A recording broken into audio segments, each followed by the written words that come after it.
nothing much interesting about them to study. Another common scenario is that we'll be given a pattern which might involve an outer function and an inner function. So the pattern for the terms sine of pi over n. So it would be the sine of pi over 1, the sine of pi over 2, sine of pi over 3, and we're trying to decide if the terms themselves converge or diverge. Well, one of the limit laws that we have had in the past is that you could take the limit, and if we have an outer function, inner function, we can take the limit of the inside. Of course, it does have to be defined there. That means we put the limit on the inside and analyze what's happening to pi over n as n goes toward infinity. And we can tell that the numerator is pi, the denominator is n. If n is getting infinitely large, that fraction is heading towards 0. So we decide on what the inner function is doing, and now, of course, the sine of 0 is 0, and we know the pattern for the terms seems to be heading towards 0.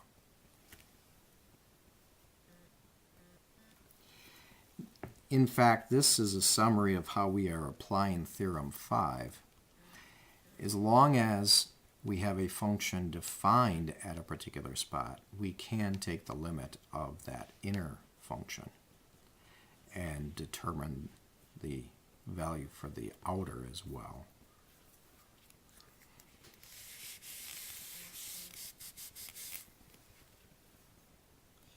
We should discuss what happens if simply alternating of sign occurs. -5, 5, -5, 5, and so on. Of course, it's continuing to alternate throughout. And since a limit is a single value that a pattern is heading toward, there is no limit. In fact, this simply alternates back and forth between two values. So it's true that our book will sometimes compare to a graph. And so it may have a height of 5, and then a height of -5, and 5, and -5, and continue back and forth, not closing in on a value.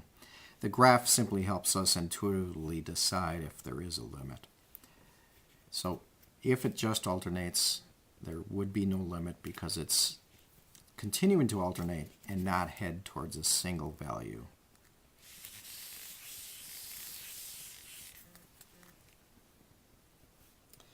It's true that we will also consider absolute value. We have Theorem 4, which tells us that if the absolute value of an nth term heads towards 0, then the limit without the absolute value heads towards 0. Oh, without the absolute value.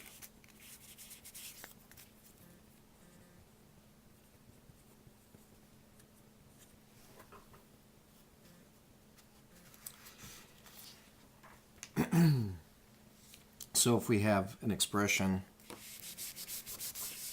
handed to us like -1 over n, where the -1 is alternating in sign and the denominator is not,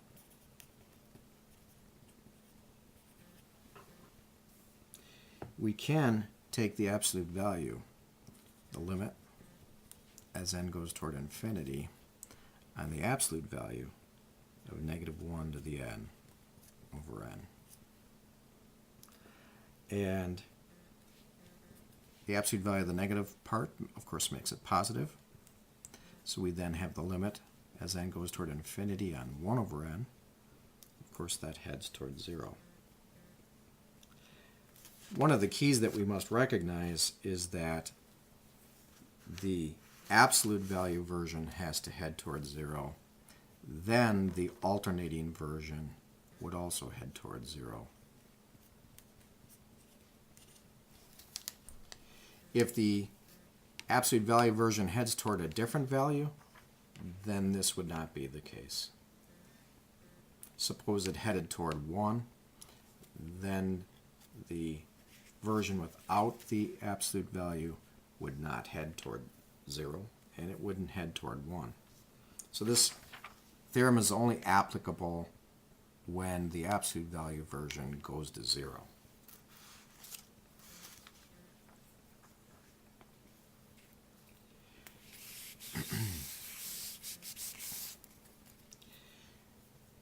We can illustrate that a little bit further. Here is actually number 20 from the homework lists. In number 20, you have an alternating pattern, and of course we can take the absolute value, which would get rid of the negative, and decide where the rest of it is heading toward. Hopefully you can see that we would divide everything by n cubed, and by doing so, again, the limit of the absolute value of a sub n would get rid of the negative portion, and on this particular problem we get 1 over 1 plus 2 over n plus 1 over, I'm sorry, no, that's correct, 2 over n and 1 over n cubed. It's going to head toward 1. Now, the absolute value version is heading toward 1. That means theorem 4 does not apply. It's just going to continue to alternate in sign. In fact, they are closing in on 1 and negative 1. If we looked at it graphically, it's as if it's alternating and closing in on 1 and negative 1. Therefore, it's still jumping back and forth and not heading towards a single value. It continues to alternate, again heading toward negative 1 and 1. Therefore, theorem 4 doesn't apply. If it would have headed towards 0, then theorem 4 would have worked. The last thing we want to talk about today is what happens if we have a function, natural log of n over n, and we want the limit as n goes toward infinity. There are times where we may have both climbing to infinity. Of course, infinity over infinity is not 1. We may have to apply L'Hopital's. L'Hopital's, that rule applies to functions. So what we do is we simply say, we'll compare this to the function natural log of x over x. And the pattern for our sequence is simply the function at the integers.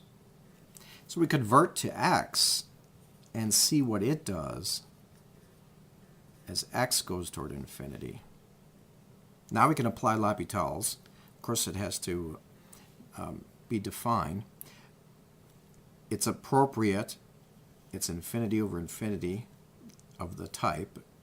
Natural log is growing to infinity. X is growing to infinity. So it's certainly acceptable to apply L'Hopital's. We should do the conversions to x. Let's take the derivative now. So derivative natural log of x is 1 over x. Derivative x is simply 1. And if we want the limit as x goes toward infinity, the numerator is heading toward 0. So we get 0. Now, since the function is heading towards 0, that implies that our sequence would also head towards 0, since it's the function at the integers. So therefore,